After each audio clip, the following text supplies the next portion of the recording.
இது ஒரு நார்மல் மண்டேவா இல்லைன்றது எல்லாருக்குமே தெரியும். காரணம் டிஎன் ரிசல்ட்ஸ், தமிழ்நாடுல நடந்த எலெக்ஷன் ரிசல்ட்ன்னு சொல்லி. ஆனா இன்னைக்கும் அதே மாதிரி இருக்காது. ஒரு நார்மல் செவ்வாய்க்கிழமையா, நார்மல் டியூஸ்டேவா இருக்கும்னு நெனச்சேன். ஆனா அது அப்படி இல்ல.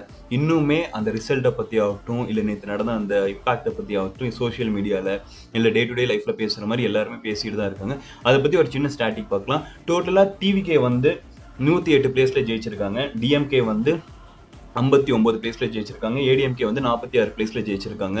என்னதான் வந்து டிவிகே வந்து 108 பிளேஸ்ல ஜெயிச்சாலும் அந்த சிஎம் ஆகணுன்ற அந்த குவாலிட்டிக்கு வந்து 118 சீட்ஸ் வேணும். அதுக்காக வந்து காங்கிரஸ் வந்து நாங்க வந்து டிவிகேக்கு வந்து கூட அலைன் பண்றோம் அப்படின்னு சொல்லியிருந்திருக்காங்க. பட் விஜயோட கட்சி டிவிகே சைட்ல இருந்து இன்னும் எந்த ரெஸ்பான்ஸுமே வரல.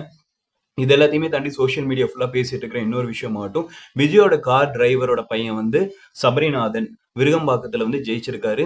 அவரு வந்து ஒரு இதுல சொல்லியிருந்தாரு. விஜய் வந்து ஒரு இதுல சொல்லியிருந்தாரு. என் கூட போட்டி போற எல்லா பிரதர்ஸ் அண்ட் சிஸ்டர்ஸுமே நான் எல்லாரையுமே ஜெயிக்க வைப்பேன் அப்படின்ற மாரி. ஸோ இந்த ஒரு இன்சிடென்ட்டுமே அவங்கள இது பண்ணிட்டு இருக்காங்க. பிளஸ் விஜயோட ஒரு கேண்டிடேட் வந்து ஒரே ஒரு ஓட்டு வித்தியாசத்துல ஜெயிச்சது உங்க எல்லாருக்குமே தெரியும். எல்லாருமே அத பத்தி தான் பேசிட்டு இருக்காங்க.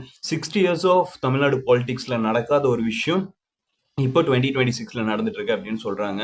நான் வந்து இது ஒரு ஹிஸ்டரியா தான் பார்க்குறேன். நீங்க எப்படி பார்க்குறீங்க? Leave your comments and subscribe.